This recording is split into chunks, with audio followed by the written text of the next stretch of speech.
In the annals of criminal history, one name stands out for its chilling notoriety: Niels Hogel. A former nurse turned German serial killer, Hogel's monstrous actions sent shockwaves through society. Initially sentenced to life imprisonment for 6 murders, the extent of his malevolence soon emerged as he was convicted for a staggering total of 85 killings. But the grim tale doesn't end there. As the years passed, the estimated number of his victims climbed to an unimaginable figure, potentially reaching 300 lives lost over a horrifying 15-year period.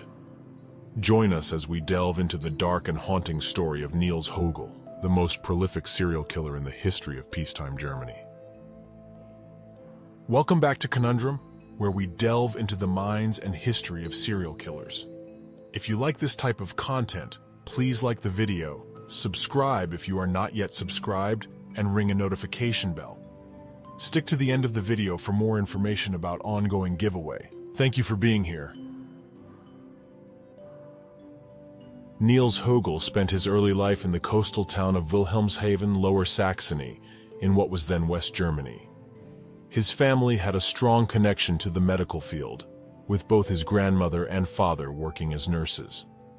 His father had previously been employed at the St. Willehad Hospital in Wilhelmshaven. Meanwhile, his mother pursued a career as a paralegal, and he had an older sister.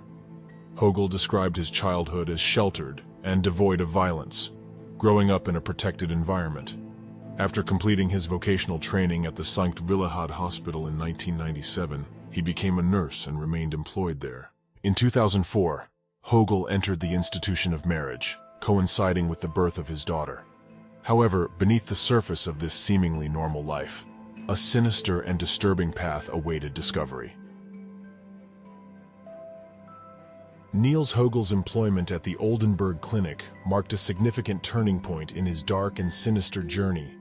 From 1999 onwards, he joined the Cardiac Surgery Intensive Care Unit, Ward 211, where the trajectory of tragedy would soon begin. In the summer of 2001, an unsettling pattern emerged, an unusual surge in both resuscitations and deaths within the hospital. Concerned doctors and medical orderlies convened a meeting to address this disturbing phenomenon, and Hogel was present among them.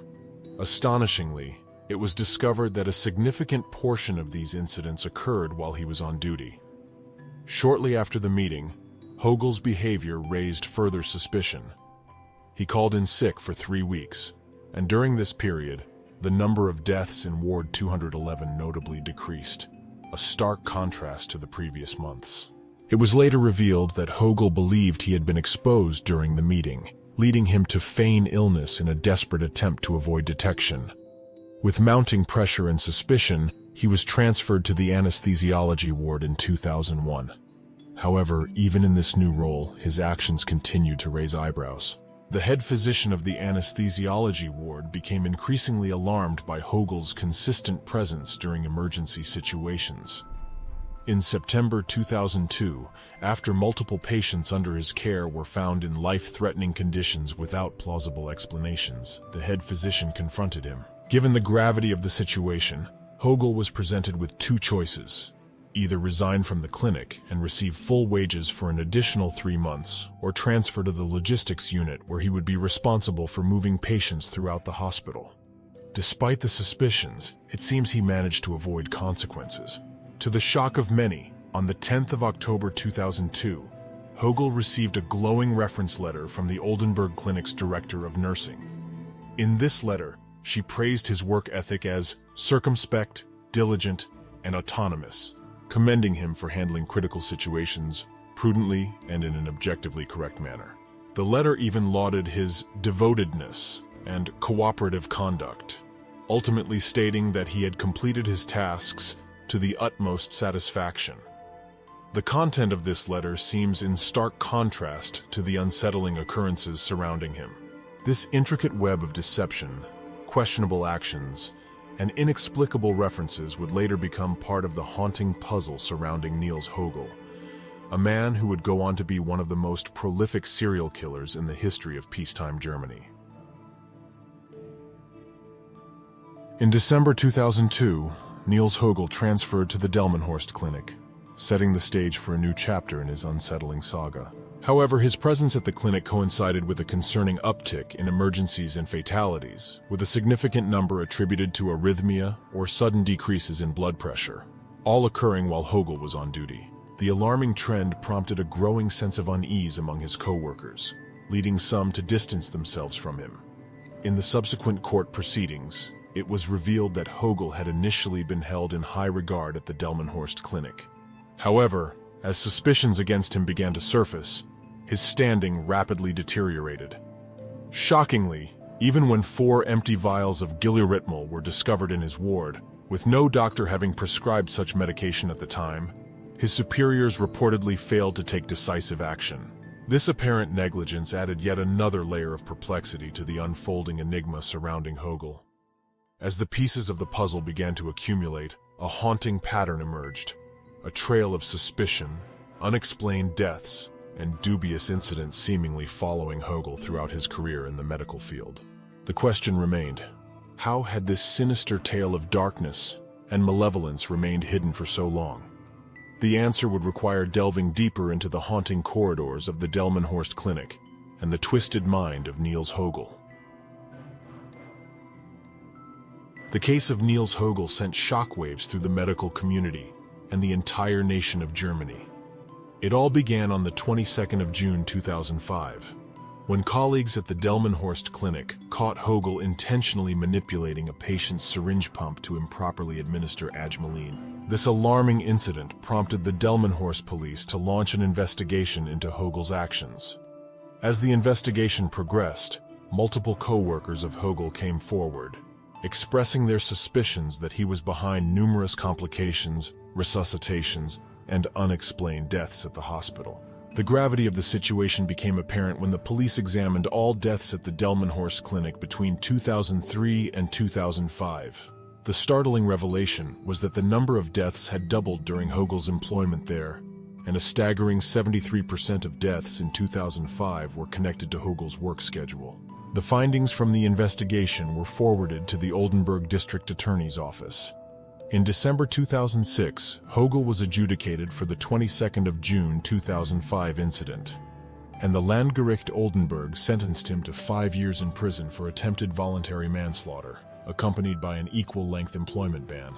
However, a joint plaintiff appealed the verdict, leading to a higher court overturning it. In June 2008, Hogel received a 7.5-year prison sentence and a lifelong employment ban.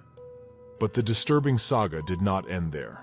In January 2014, the Oldenburg District Attorney's Office initiated another investigation into the incidents at the Delmenhorst Clinic. The magnitude of Hogel's heinous acts unfolded when, in September 2014, he was charged with 3 counts of murder and 2 counts of attempted murder. Shockingly, Hogel confessed to these charges and went on to admit that he had committed 30 additional murders. The victims had fallen prey to his unauthorized administration of injections, resulting in their deaths. Remarkably, 60 patients had been successfully resuscitated after his interventions. The trial took place at the Landgericht Oldenburg and commenced on the 30th of October 2018. With 120 joint plaintiffs involved, the trial venue had to be moved to the Weser Ems Hallen ballrooms to accommodate the high number of people. Over the course of 24 days, the trial addressed 100 murder charges. Hogel made a chilling confession, admitting to 43 murders, stating that he could not recall 52 cases, and denying involvement in the remaining 5 deaths. The trial featured testimonies from 32 witnesses, 8 of whom testified under oath. 4 medical experts provided detailed information about the patient's diseases and the effects of the medication administered by Hogel. An expert in testimony psychology, Professor Staller, concluded that Hogel's confessions were truthful, ruling out indications of false statements. The state's attorney's office moved for convictions in 97 cases and acquittals in 3, while the defense sought acquittals in 31, murder convictions in 55, and attempted murder convictions in 14 instances. On the 6th of June 2019, the court delivered its verdict, sentencing Hogel to life imprisonment. Due to the severe gravity of guilt, a German legal term, he would not be eligible for parole after serving 15 years. Hogel was found guilty on 85 separate murder charges and not guilty on 15 other murder charges. Hogel and a joint plaintiff appealed the verdict, but on the 11th of September 2020, the Federal Court of Justice dismissed both appeals, confirming the life sentence. The media and the public closely followed the trial, and public interest grew as it progressed.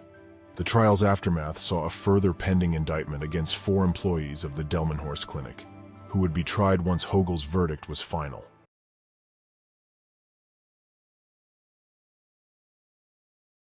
In the quiet town of Clinton, Indiana, a licensed practical nurse named Orville Lynn Majors carried out a horrifying secret. Behind the facade of compassion and care, he concealed a dark and sinister motive. Unveiling a chilling tale of deception and betrayal, his actions would leave the community in shock and disbelief. This is the unsettling story of a serial killer, convicted of murdering his patients, who abused the trust placed in him and shattered countless lives in the process.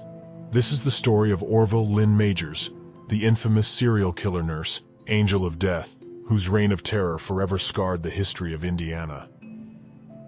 Welcome back to Conundrum, where we delve into the minds and history of serial killers. If you like this type of content, please like the video, subscribe if you are not yet subscribed, and ring a notification bell. Stick to the end of the video for more information about ongoing giveaway. Thank you for being here. Orville Lynn Majors' journey into darkness began in the small town of Linton, Indiana, in 1961. As a teenager, he shouldered the responsibility of caring for his elderly grandmother, an experience that would shape his future path. Driven by compassion and the desire to help others, Majors found solace in the nurturing role he played during those difficult days. Upon graduating from the Nashville Memorial School of Practical Nursing in 1989, Majors set out on a career that seemed destined for goodness and healing. He secured a job at Vermilion County Hospital in Clinton, a serene town just north of Terre Haute, where he could put his nursing skills to use and continue his mission of care and support. But lurking beneath the surface of his seemingly altruistic intentions lay a much darker truth. In pursuit of higher pay, Majors briefly departed for a job in Tennessee, only to be drawn back to Vermilion County Hospital in 1993. It was upon his return that the first seeds of suspicion were sown, and the sinister events that would forever mark his name as the Angel of Death began to unfold. Little did anyone know that behind the facade of a caring nurse, a malevolent force was at work, and the lives entrusted into his hands would soon be in grave danger. The innocence of a once promising nursing career would be forever tainted by a chilling tale of deceit and betrayal. As the shadows lengthened and the truth gradually emerged, the quiet town of Clinton would be forever haunted by the dark deeds of Orville Lynn Majors. The sinister chapter that began with a teenager caring for his grandmother had taken a macabre turn, leaving a legacy of fear and horror in its wake. As I mentioned before, his journey led him to Vermilion County Hospital, VCH, in the serene town of Clinton, just north of Terre Haute. There, he quickly earned a reputation as one of the most popular nurses, especially among the elderly patients under his care. Glowing evaluations praised his skillful and caring nature, and it seemed like Majors was fulfilling his destiny as a healthcare provider. However, amidst the accolades and admiration, a dark cloud of suspicion began to form. A significant increase in the hospital's death rate coincided with Majors' return to Indiana. In the year prior to his rejoining VCH, the average number of patient deaths was around 26 annually, considering the 56-bed hospital and the 4-bed intensive care unit. Shockingly, after Majors resumed his duties, that number skyrocketed to more than 100 deaths per year, with almost 1 out of every 3 patients admitted meeting a grim fate. As investigators delved into the disturbing pattern of fatalities, they discovered that the circumstances surrounding these deaths were deeply troubling. Although many of the patients were elderly, and their passing could be attributed to natural causes, some deaths seemed anything but normal. Erratic heartbeats following respiratory arrest, the reverse of the expected pattern, left experts scratching their heads. Others died from conditions they had not displayed upon admission, or they experienced a rapid and severe decline in health despite showing signs of good health initially.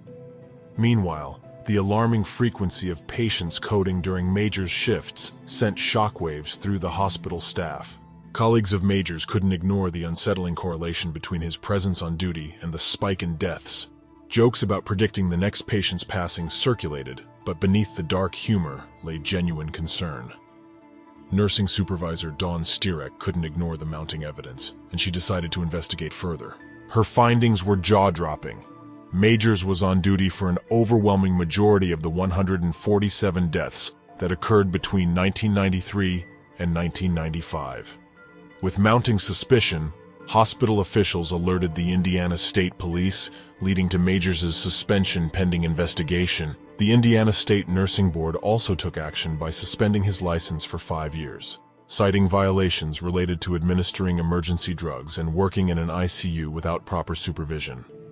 Despite denying any wrongdoing, Major's proclamations of innocence were overshadowed by increasing concerns from patients' relatives. Troubling accounts emerged of patients suffering life-threatening events shortly after Majors had administered injections, leading to suspicions that he may have been involved in these deaths. Determined to find the truth, the state police medical team sought the expertise of Dr. Eric N. Pristowski, an electrophysiologist. Examining the heart patterns of patients during Major's shifts, Dr. Pristowski discovered unsettling irregularities. This discovery prompted the exhumation of 15 patients who had received injections before their deaths in September 1995. The results were chilling and conclusive. These patients had indeed fallen victim to intentional acts of murder. As the investigation deepened, police obtained a search warrant and found vials of potassium chloride and epinephrine at Major's home, traceable back to the hospital. The once admired nurse's reputation was shattered, leaving a lasting mark on the history of Vermilion County Hospital. Orville Lynn Majors, who once embodied the promise of healing and care, would forever be remembered for the chilling legacy of betrayal and tragedy he left behind. After a meticulous and exhaustive 2-year investigation, Orville Lynn Majors was arrested in December 1997, facing a staggering list of charges related to the deaths of numerous patients. Investigators believed that his reign of terror had claimed between 100 to 130 lives, but in an effort not to overwhelm the jury, prosecutors decided to focus on 7 specific cases during the trial. The trial commenced in 1999, and a total of 79 witnesses took the stand to testify against the former nurse. Chilling revelations emerged during the proceedings, with some witnesses recounting Major's disturbing disdain for elderly people, with chilling statements like believing they should be gassed. In the end, Majors was convicted on October 17th for 6 of the murders. The jury, however, deadlocked on the 7th case as the victim had taken longer to die than the others. Facing the consequences of his heinous acts, he was sentenced to 6 consecutive terms of 60 years, effectively ensuring that he would spend the rest of his life behind bars. The presiding judge, Ernest Yelton, described Major's crimes as diabolical acts and a parallel of evil at its most wicked, declaring that the maximum sentence was the minimum sentence deserving in this case. The aftermath of Major's reign of terror brought additional repercussions for Vermilion County Hospital. The hospital, which was renamed West Central Community Hospital after ousting Majors, faced wrongful death suits from the families of 80 patients who had lost their lives due to Major's malevolence. Many of these lawsuits were settled, and compensation was provided through a state patients fund. Moreover, VCH was fined $80,000 for negligence and code violations, and briefly had its accreditation revoked. Eventually, in 2009, the hospital was taken over by Union Hospital, based in Terre Haute and renamed Union Hospital Clinton. Majors appealed to the Indiana Supreme Court in a desperate attempt to challenge the verdict, but his efforts were in vain as the court upheld the verdict in 2002. He spent the rest of his life serving his sentence at Indiana State Prison in Michigan City. The Angel of Death met his own demise on September 24, 2017, succumbing to heart failure during an altercation with correctional staff, Officer R. Houston. The shocking events surrounding Orville Lynn Majors' crimes have been immortalized in various forms of media. Television shows like The New Detectives and Oxygen's License to Kill have dedicated episodes to recounting the chilling police investigation and prosecution of the malevolent nurse. Additionally, Major's crimes were extensively covered in the infamous murders episode, Angels of Death.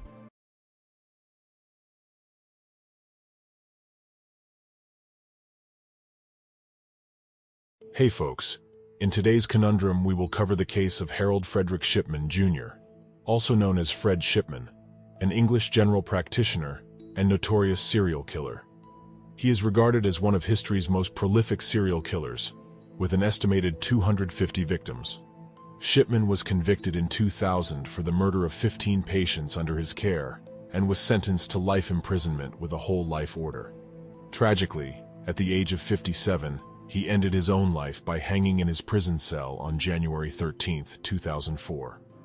The Shipman Inquiry, chaired by Dame Janet Smith, extensively investigated Shipman's crimes over a 2-year period.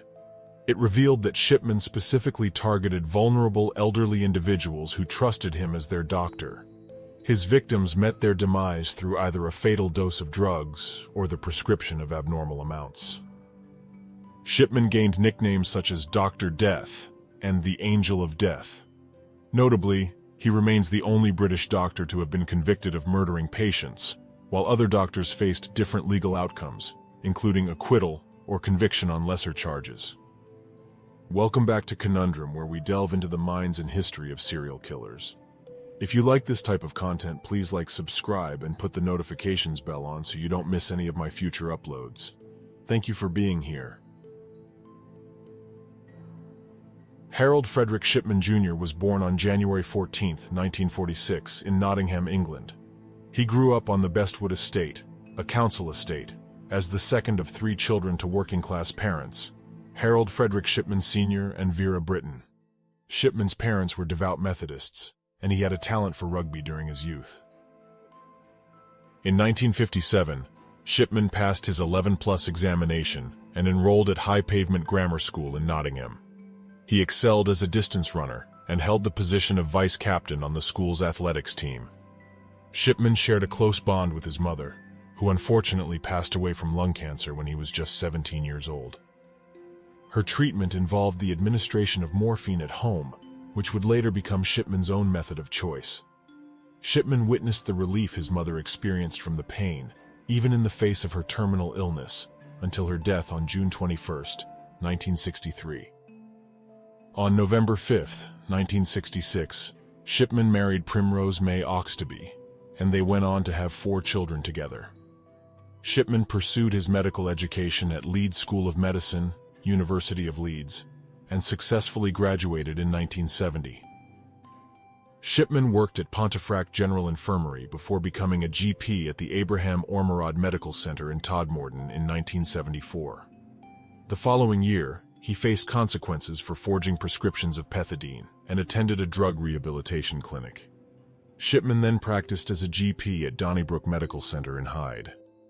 In the 1980s, he continued his GP career in Hyde and established his own surgery in 1993, earning respect from the community. Shipman was interviewed in 1983 for a documentary on mental health treatment, which resurfaced after his murder conviction and was later rebroadcasted. In March 1998, concerns were raised by Linda Reynolds of the Brook Surgery in Hyde regarding the alarming death rate among Dr. Shipman's patients. Reynolds specifically pointed out the large number of cremation forms requiring her countersignature for elderly women.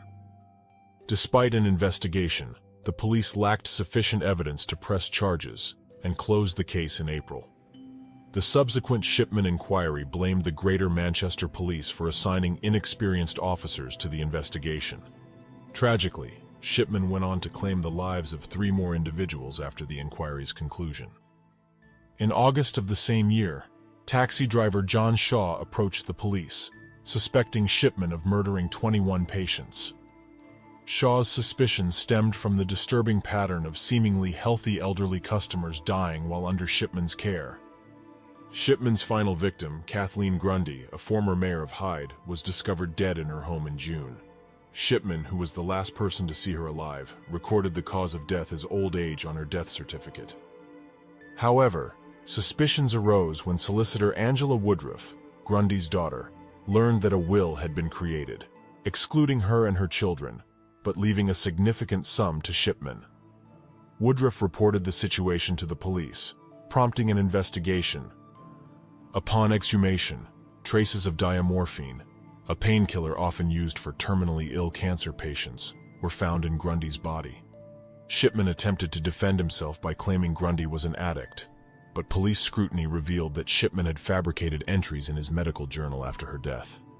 Shipman was subsequently arrested in September 1998. The discovery of a typewriter similar to the one used to forge Grundy's will added weight to the mounting evidence against him. As the police delved deeper into the case, they uncovered a disturbing pattern of Shipman administering lethal doses of diamorphine, falsifying medical records, and signing death certificates to mask his crimes. Looking back, in 2003, David Spiegelhalter and others suggested that better statistical monitoring could have raised alarms as early as 1996, with a significant excess of deaths in elderly females. Such monitoring might have led to the detection of Shipman's malevolent actions, potentially preventing further loss of life. Dr. Harold Shipman's trial commenced on the 5th of October 1999 at Preston Crown Court. He faced charges for the murders of 15 women, all of whom had received lethal injections of diamorphine between 1995 and 1998. Shipman's defense team attempted to have the Kathleen Grundy case tried separately, as her alleged forged will provided a motive. After 6 days of deliberation, the jury found Shipman guilty on 15 counts of murder and 1 count of forgery on the 31st of January 2000. Mr. Justice Forbes sentenced Shipman to life imprisonment for each murder, with a recommendation for a whole life tariff. He also received a 4-year sentence for forging Grundy's will. Shipman was struck off the medical register by the General Medical Council 11 days after his conviction. The judge's whole life tariff was confirmed by Home Secretary David Blunkett 2 years later. Shipman consistently denied his guilt and refused to make any public statements regarding his actions. His wife, Primrose, also maintained his innocence, even after his conviction. Shipman's case stands as the only instance in British medical history where a doctor has been found guilty of murdering patients. In a tragic turn of events, Shipman took his own life on the 13th of January 2004 at HM Prison Wakefield. He hanged himself using his bed sheets, and his death was confirmed later that morning. The news of his suicide evoked mixed reactions among the victims' families and the public. Shipman's motives for taking his life remain unclear, though financial concerns and the loss of his NHS pension may have played a role. Following his death, Shipman's body was taken for a post-mortem examination, and an inquest was opened and adjourned. The suicide sparked debates about the state of UK prisons and the welfare of inmates. While some newspapers condemned Shipman as a cold coward, others took a more celebratory stance. His widow, Primrose, received a full NHS pension, and Shipman's cremation took place in secrecy, attended only by her and their 4 children.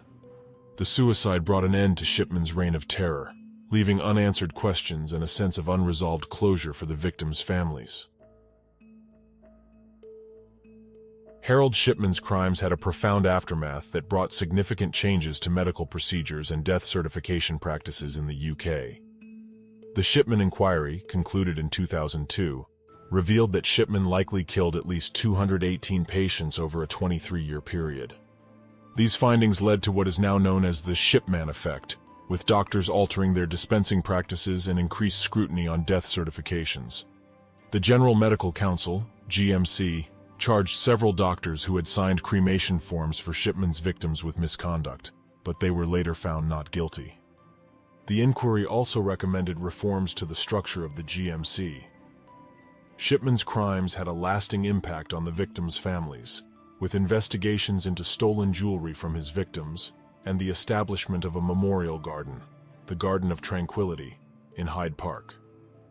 The case received widespread media attention, resulting in dramatizations, documentaries, and even satirical portrayals. However, some of these media depictions faced criticism for their insensitivity and lack of new insights. The emotional toll on the victims' families remains, with many still seeking compensation for their losses.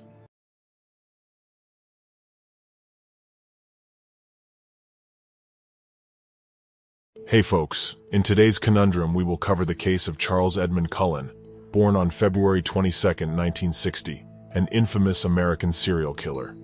As a nurse, he unleashed a reign of terror that spanned 16 years, targeting numerous patients across multiple medical centers in New Jersey. In 2003, his murderous spree came to an end with his arrest. Shockingly, Cullen admitted to the possibility of committing up to 40 murders, although the authorities have only been able to confirm at least 29 of his victims. However, testimonies from police, psychiatrists, and journalists strongly indicate that the actual number of lives he claimed might be far higher. Welcome back to Conundrum, where we delve into the minds and history of serial killers. If you like this type of content, please like, subscribe, and put the notifications bell on so you don't miss any of my future uploads. Thank you for being here.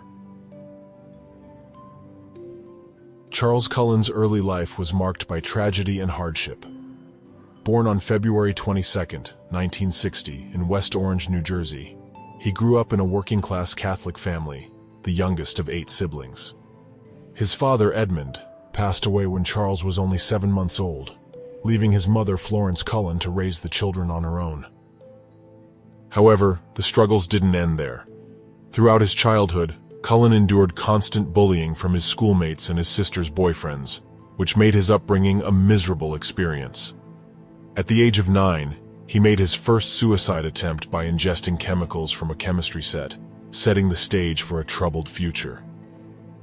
Tragedy struck again during Cullen's senior year of high school when his mother died in a car accident.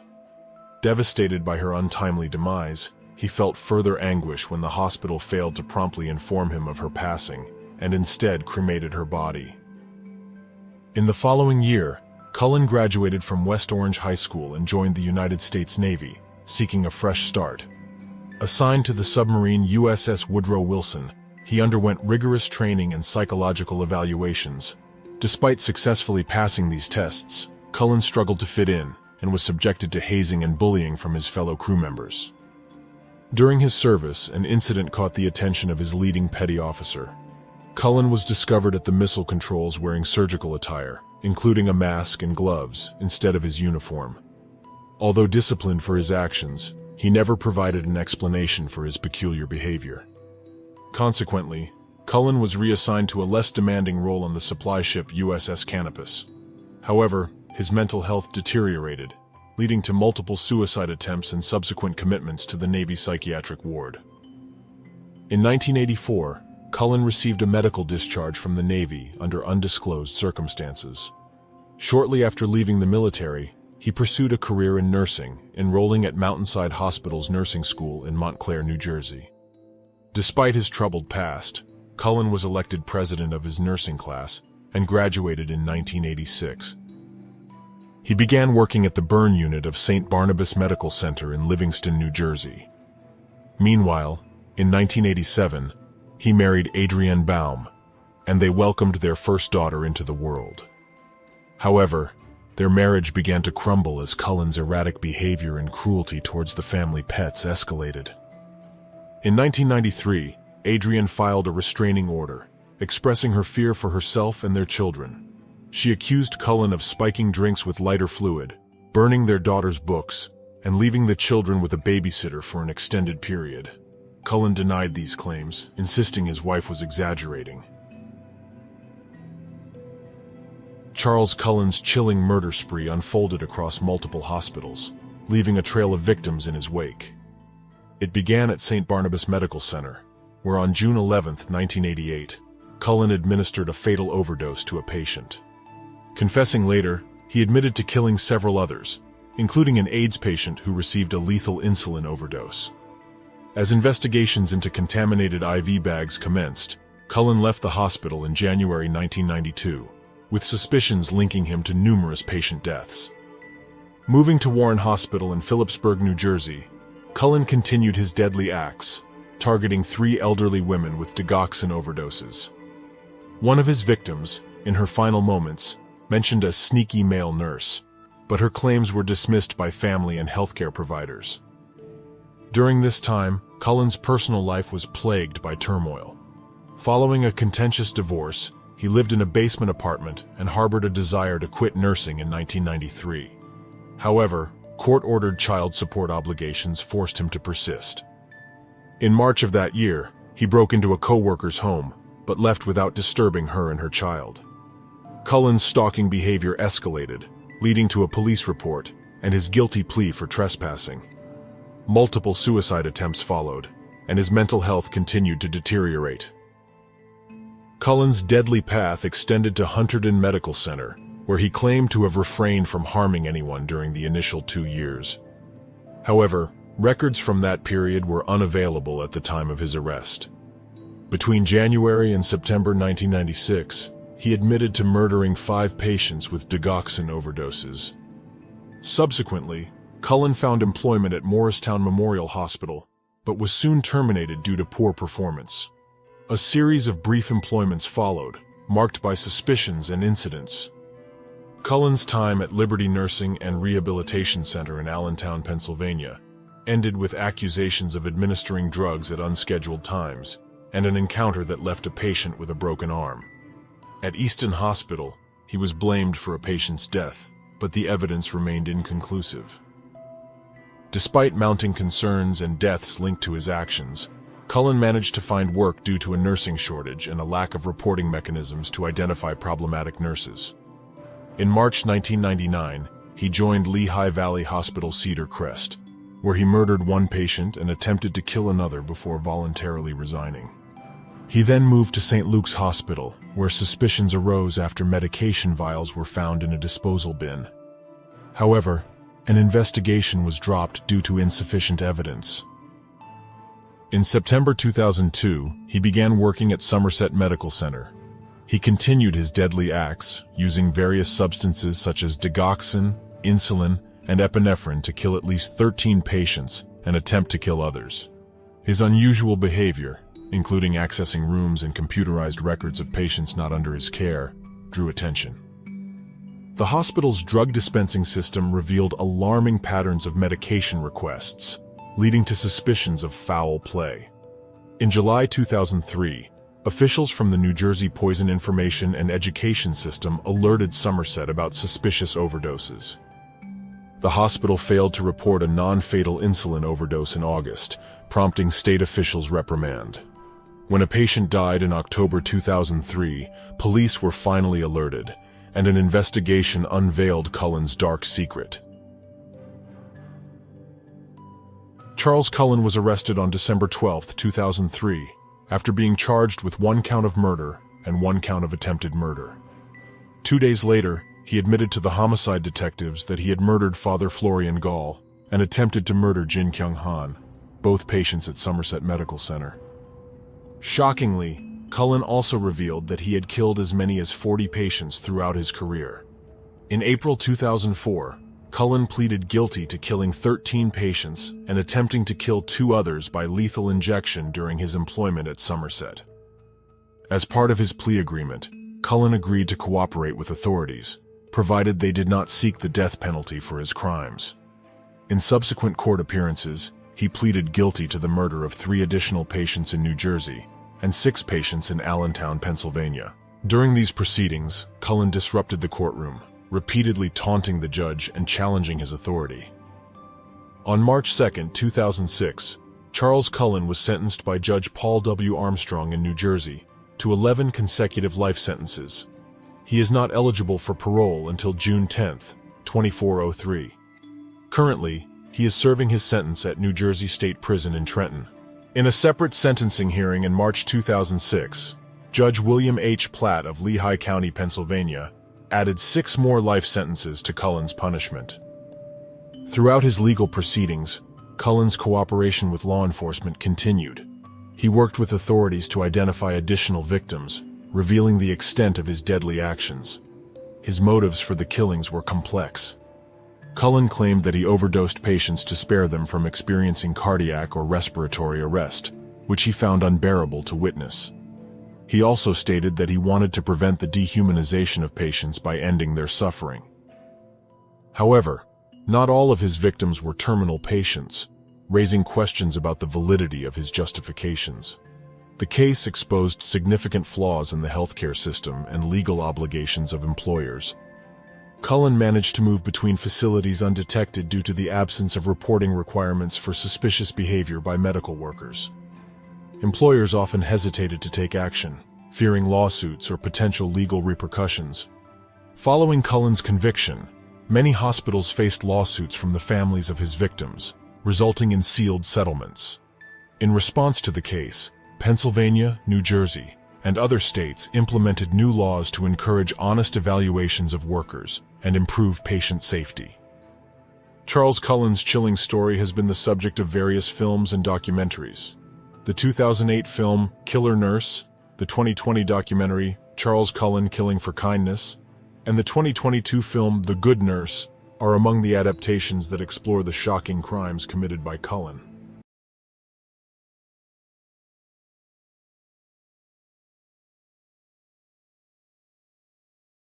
Hey folks, in today's Conundrum we will cover the case of Donald Harvey, an American serial killer who unleashed terror as a hospital orderly between 1970 and 1987. He claimed to have taken the lives of 87 people, though official estimates place the number between 37 and 57 victims. Initially, Harvey said he killed to ease the pain of mostly cardiac patients by smothering them with their pillows. However, his motivations twisted over time, and he embraced a self-proclaimed identity as an angel of death. Welcome back to Conundrum, where we delve into the minds and history of serial killers. If you like this type of content, please subscribe, and put the notifications bell on so you don't miss any of my future uploads. Thank you for being here. Donald Harvey's life began in Hamilton, Ohio, on April 15, 1952. He was the eldest of 3 children born to Ray and Goldie Harvey, who struggled as tobacco farmers in the small Appalachian town of Boonville, Kentucky. They were devoted members of the local Baptist church, seeking solace and strength in their faith. Tragically, Harvey's childhood was marred by the unspeakable acts of sexual abuse. From the tender age of 5 until he reached 18, he suffered at the hands of both an uncle and a neighbor. The weight of this secret burden was carried silently, known only to his sister and revealed to her after the abuse finally ceased. Education proved to be a challenge for Harvey as well. He made the difficult decision to drop out of school during the 9th grade, feeling disconnected from the traditional academic environment. However, he refused to let his lack of formal education define him. In 1968, he sought to improve himself by earning a General Education Development (GED) certificate through a correspondence school. Harvey's life took a tumultuous turn when he found himself entangled in criminal activities. In March 1971, he was arrested for burglary, a desperate act that would change his trajectory.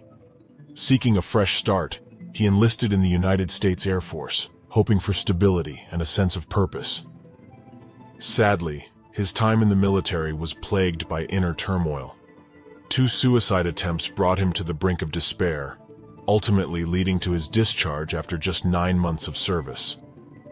It was during this period of personal crisis that Harvey began to accept his own homosexuality, a process of self-discovery and understanding.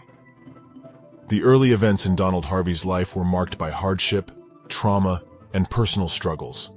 The abuse he endured, coupled with the challenges he faced in education and his military service, shaped the path he would ultimately take.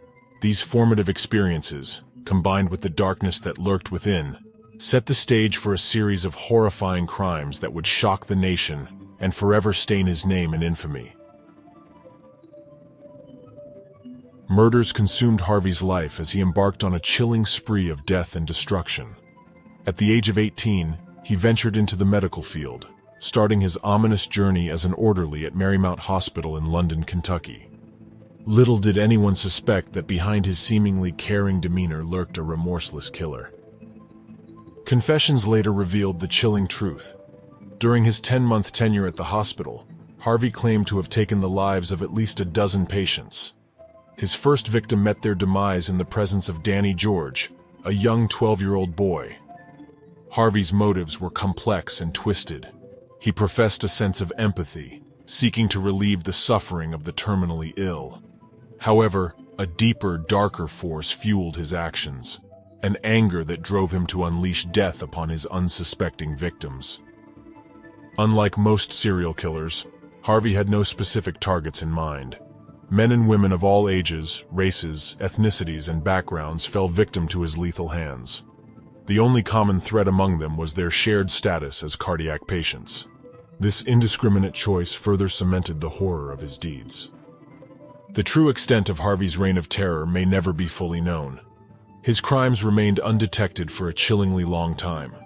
Operating without a set modus operandi, he employed a range of methods to snuff out lives. Arsenic, cyanide, insulin, suffocation, and an array of poisons became his instruments of death. He even resorted to insidious acts such as administering tainted fluids that carried hepatitis B, causing illness but sparing victims from HIV infection. Harvey's sickening creativity extended to inserting a coat hanger into a catheter, leading to abdominal punctures and fatal peritonitis. Among his preferred methods, cyanide and arsenic reigned supreme, often delivered through unsuspecting meals or injections. The hospitals where Harvey worked became haunting grounds for his atrocities. Marymount Hospital, Cincinnati VA Medical Hospital, and Cincinnati's Drake Memorial Hospital served as backdrops to his heinous acts. Whether he posed as an orderly or an autopsy assistant, he exploited his access to unsuspecting victims. However, Harvey's murderous impulses were not confined solely to helpless patients. When he suspected his lover and roommate, Carl Hohwiller, of straying, he resorted to poisoning his meals with arsenic, ensuring Hohwiller's confinement within their apartment. Two neighbors also fell prey to his deadly machinations. Diane Alexander was sickened by hepatitis serum surreptitiously added to her drink, while Helen Metzger met her end through a poisoned pie laced with arsenic. Even Hohwiller's father, Henry, was not spared, succumbing to the same toxic fate. Donald Harvey's hidden crimes finally came to light in March 1987. The autopsy of John Powell, who had passed away after months on life support, revealed a startling amount of cyanide in his system. Investigators discovered that Harvey had been forced to resign from the Cincinnati VA hospital due to his involvement in occult rituals and stealing body parts. When questioned, Harvey confessed to Powell's murder, admitting to euthanizing him with cyanide. Pat Menarson, an anchor at Cincinnati station WCPO-TV, questioned the sudden transformation of someone who had cared for patients for nearly 2 decades. During his report, Menarson raised the question of other deaths. Nurses from Drake Memorial Hospital, who had noticed an increase in fatalities during Harvey's employment but were silenced by administrators, reached out to Menarson. They provided evidence linking Harvey to at least 10 additional murders. Menarson embarked on a thorough investigation, uncovering enough evidence to link Harvey to 24 murders in a span of 4 years. Harvey had managed to remain undetected by working in an area where patient survival was not expected. Harvey's lawyer, Bill Whalen, aware of the potential consequences, confronted Harvey about additional killings. Harvey estimated that he had taken the lives of around 70 people. Realizing the gravity of the situation, Whalen offered a plea bargain to save his client from the death penalty. Harvey agreed to a life sentence without parole and confessed to all his murders. Prosecutors accepted the deal, and Harvey admitted to killing 24 individuals in a lengthy session. In August 1987, Harvey pleaded guilty to 24 counts of first-degree murder and received 3 concurrent life sentences. However, the possibility of the death penalty remained if more murders surfaced.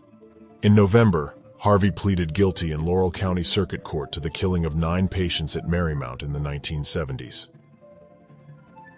He received an additional sentence of life plus 20 years, concurrent with the Ohio sentence. Harvey ultimately confessed to 37 murders, though he claimed the actual number could be as high as 50. Harvey entered the Ohio prison system on October 26, 1987, beginning his life behind bars. On March 28, 2017, authorities reported that Harvey had suffered severe injuries in his cell. He succumbed to his wounds on March 30, 2017. Inmate James Elliott was later charged with aggravated murder and other related charges for Harvey's death. In September 2019, Elliot was sentenced to 25 years to life in prison after pleading guilty to the killing. Initially ordered to run consecutively to his existing sentences, the terms were later changed to run concurrently. Elliot would have become eligible for parole in 2046, at the age of 71.